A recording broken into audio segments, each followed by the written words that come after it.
وصل على محمد وآل محمد اللهم صل على ಅಸ್ಸಲಾಮು ಅಲೈಕುಂ ವರಹಮತುಲ್ಲಾಹಿ ವಬರಕಾತು. ಬಿಸ್ಮಿಲ್ಲಾ ವಲ್ಹಮ್ದುಲಿಲ್ಲಾ ವಸ್ಸಲಾತು ವಸ್ಸಲಾಮು ಅಲಾ ಅಶ್ರಫಿಲ್ ಮುರ್ಸಲೀನ್ ವ ಅಲಾ ಆಲಿಹಿ ವಸ್ವಹ್ಬಿಹಿ ಅಜ್ಮഈನ್ ಅಮ್ಮಾ ಬಅದ್. ಮಹಿಳೆಯರೇ, ಈ ಸತ್ಕರ್ಮವನ್ನು ಪತಿಯ ಸಮ್ಮತಿ ಇಲ್ಲದೆ ಮಾಡಬಾರದು. ಇಲ್ಲಿ ಹೇಳುವಂತಹ ಈ ಸತ್ಕರ್ಮಗಳನ್ನು ನೀವು ಮಾಡಬೇಕಾದರೆ ನಿಮ್ಮ ಪತಿಯ ಸಮ್ಮತಿ ಬೇಕು. ಇನ್ಶಾ ಅಲ್ಲಾ ಅದು ಯಾವುದು ಎಂಬುದನ್ನು ಹದೀಸ್ ಮೂಲಕ ತಿಳಿಯೋಣ.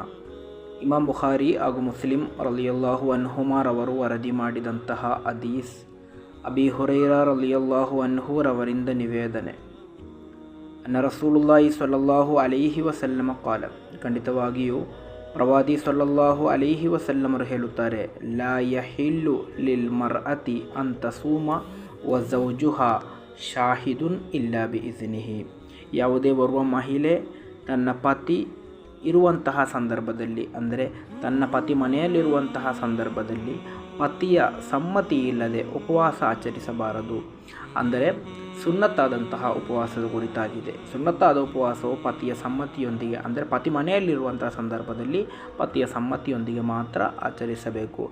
ಅದೇ ರೀತಿ ವಲಾ ತಅಜನಾ ಫಿ ಬೈತಿಹಿ ಇಲ್ಲಾ ಬಿ ಇಜ್ನಿಹಿ, ಮನೆಗೆ ಬರುವಂತಹ ಅತಿಥಿಗಳಿಗೆ ಮನೆಯ ಒಳಗೆ ಬರಲು ಪ್ರವೇಶವನ್ನು ನೀಡಬೇಕಾದರೆ ಪತಿಯ ಸಮ್ಮತಿ ಬೇಕು ಎಂದು.